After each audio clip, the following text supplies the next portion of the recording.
People always say, well, what marketing channel should I use? Yes, that's the question. And there's no magic pill, and there's not one answer for every business, but there's one question. Yes, but there's one, you're gonna love it even more. There's not one answer, but there's one question. And the one and only question that applies for every business is the question, where do your customers hang out? Where do your customers hang out? Hey guys, and welcome back to my channel. It's Linh Podetti here, helping you to achieve time freedom so you have more time for self, family, business, and life. Now in today's video, we're going to talk about how to effectively promote your business in 2021.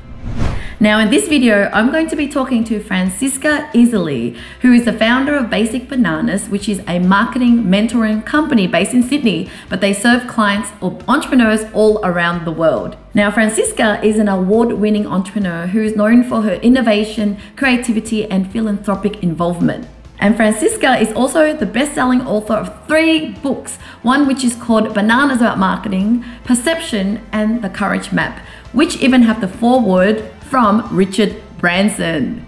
So in today's interview, you're going to hear from Franziska with all her experience when it comes to business growth, marketing strategies, and what it takes to really succeed in 2021. Okay guys, so Franziska's here and we're going to talk about how to promote your business in 2021. So Franziska, I know you run Basic Bananas, so you talk about marketing all day. Yes, I do. Are there any changes in 2021 that we should look out for? Well, you know, when I think about, when you ask me that question, how should we market in 2021? Really, the first thing I would always start with, whether it's 2021 or any year, but now more than before, is start with a really good brand. And we just spoke about branding and personal branding before, but because there is more competition and people are more moving to buy online, I really feel like now is a really good time to really build a strong, unique and differentiated brand. So I would start with that first, backed by a really good product or service. So even though someone might already have been established and they think, well, I've got a business been running for X amount of time, what do you mean by brand? Yeah, it's a good question, and I got an email actually yesterday from a business owner, and he runs a business that provides chefs to come into your homes to cook for you. Amazing business. He's been around for, I would say, him and his wife for at least 10 years. And his question was exactly, he said, hey, we don't really have a brand strategy. I feel like right now with this COVID situation, more people are doing what we're doing. We really need to revisit what we're doing, and we need to revisit how we want to show up, how we want to be perceived. So what is a brand strategy? A brand strategy, we use actually a method that is called the brand alchemy method.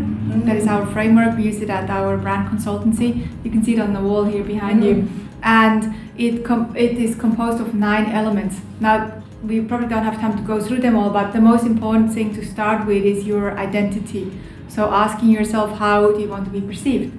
Because then you need to, just when we talked about personal branding, we need to make sure that we can then be consistent with that identity across every channel. Social media, here on YouTube, in the way that we communicate on our website, the way that we show up at events, it all has to have this identity.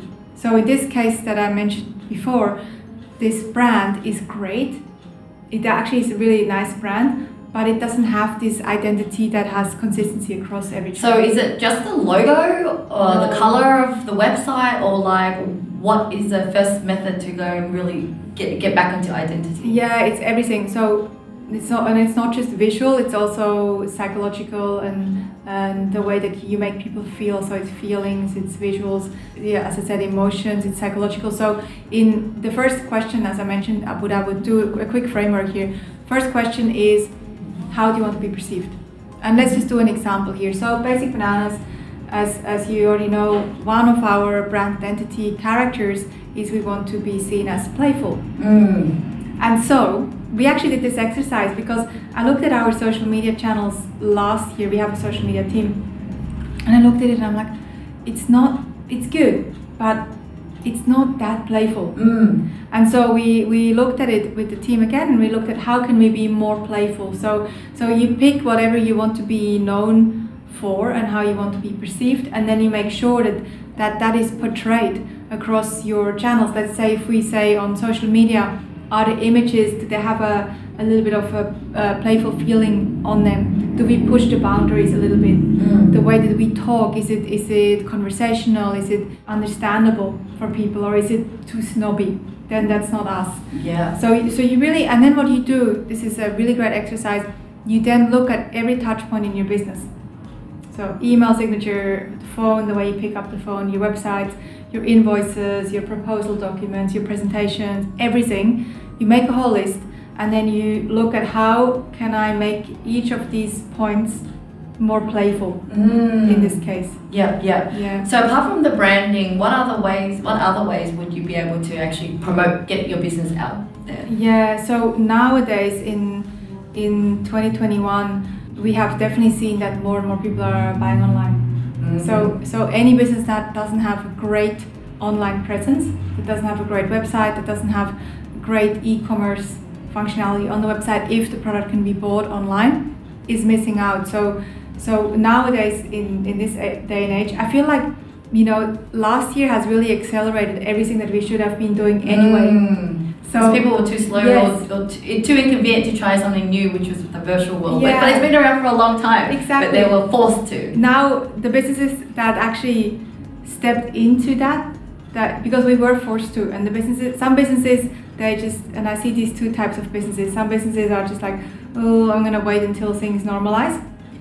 They're waiting to get back to normal again. But it won't happen. Oh, God. So those are the businesses that are struggling a little bit more this year. And then you have the other type of business that last year realized, okay, I need to really pull my finger out, and I really need to now accelerate my presence online. So definitely, so this year I would say I would 100% look at how can you accelerate your online presence.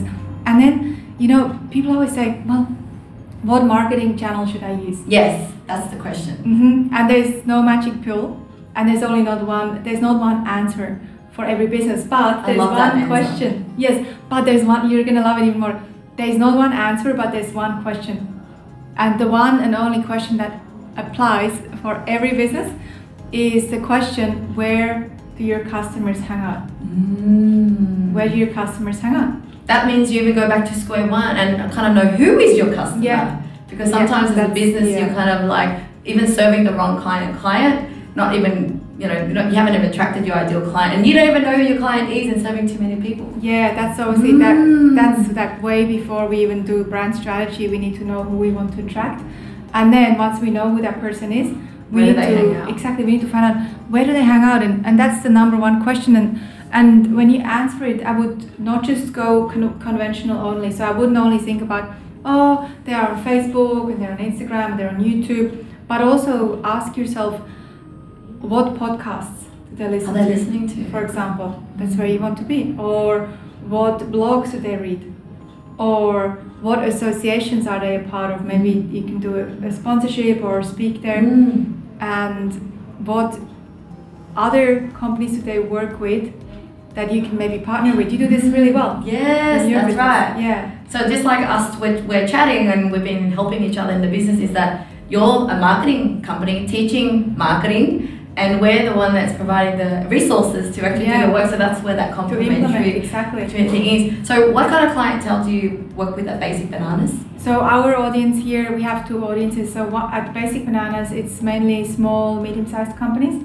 So anywhere from 1 team member up to 20 team members, roughly. So they're quite small.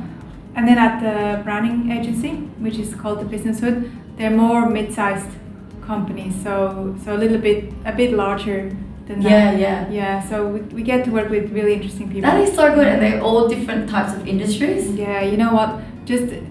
We're so blessed with who we get to work with. They're all different types. They're service-based, product-based.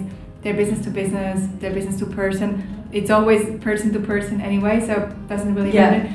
And just one recently we worked with, actually to do a brand strategy with the Business Hood, was a company that was founded by 3 ex-army guys. They were like at the top they were in Afghanistan and they're doing crazy things. Wow! Yeah, I forgot. And they're starting a business together. They did. And it's a consultancy to help people with different types of intelligence, corporate intelligence and cyber intelligence, but the core of their business, and this is another little lesson for us to take away, the core and the purpose of their entire business is to end modern day slavery.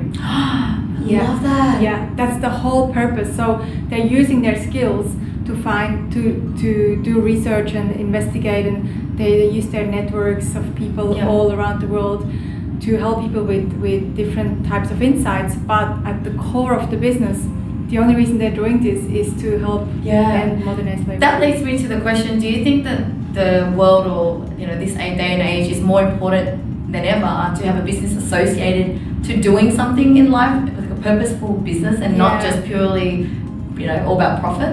Yes, 100%. I think this is a question we should always start with, and there's this terminology where you say it's for purpose and for profit. So those are the businesses now, and again, this is because our I think our younger demographics, like us. Yes, we're still young. Us and below us. Yes. They are definitely more interested in businesses that are doing well. Also, it's very, very, very, very clear. You see it with all the activists, all the young activists, the kids that are now mobilizing adults to be good, to save our oceans, pollution, etc.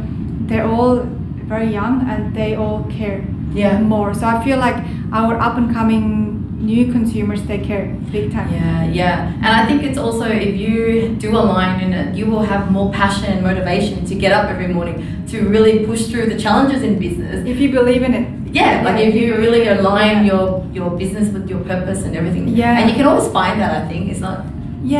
because it's an interesting question, because there are business owners. I've met them and they're great people too, but they just don't care about stuff other than their business and having a nice life and maybe a fancy car. There are business owners that literally, I've met people that just honestly said, when we talk about this stuff, and I'm like, hey, have you heard about the United Nations Sustainable Development Goals? Maybe you should get involved. Some of them are like, I don't care. I just want to make money. But then they, of course, if they have team members, they will definitely have team members that care.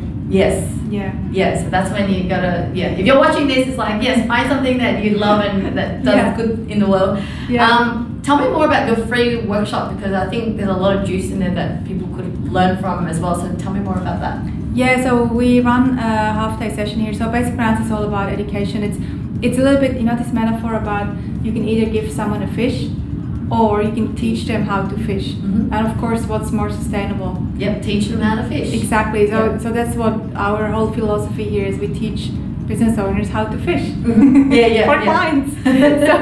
So we have a workshop which is a 2-hour session. It's called Blast Off. And at the session, we go through a 1-page marketing plan. So we start off with looking a little bit more at the bigger picture of marketing. So strategically, what is marketing? What's the purpose? What are some of the biggest mistakes? Then we go into the 1-page marketing plan. There are 4 elements to that. They also get the template. And then we finish up with the online ecosystem, which is something everybody needs to have right now. That is awesome. Now, just the last question. So in terms of all the clients that you've been helping this year, what has kind of been the main challenge or the main theme that you see that you want to, share as a last takeaway?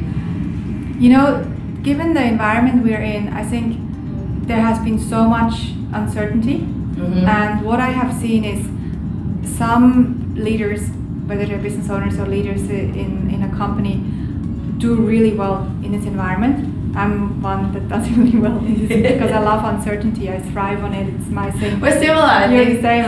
Well, we go harder when it's uncertain and scary. And my whole life has been like, if there is a little bit, I'm not the biggest fan of routine. You get a bit bored. I get a bit bored.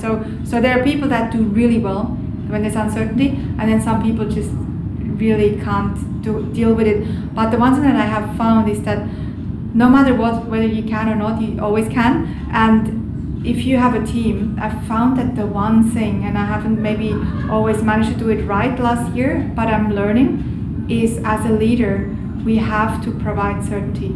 Because team members generally, I think more people probably than not are not so dealing well with uncertainty. You know, is my job safe, and is this business going to survive, and will I still get paid? What's going on? How are we tracking? So the one lesson that I think I'd love to leave you with is that if you run a business, it's so important to lead with certainty. If people don't have certainty, they leave. I had 2 people leave last year. Wow. Which also, and I actually had both of them, took them out for lunch, and I know it was a little bit also my fault probably, or you know, I don't want to blame myself entirely, but one of the main reasons they left is because there was a bit too much uncertainty, because maybe I wasn't always communicating. Okay, so they just... And we never have people leave. We never have, so it was a little bit of a shock for us and the team, like what? But it was actually the right decision for both of them. It was the right career move for them, and it was also the right decision for us. To be honest, it's, you know, it's always like that. I love that. Well, that was amazing. Thank you so much. My pleasure. Thanks for coming, and I always feel like we talk double speed here. Well, there you go. I hope you've enjoyed the interview. And now for me, my favorite takeaway is that we really need to differentiate ourselves from other competitors if you want to compete in this very challenging time in the world right now, or very competitive world. Now, I'd love to hear from you what was your favorite takeaway. So that's it, guys. If you like more videos like this, do check out the other videos in my channel here.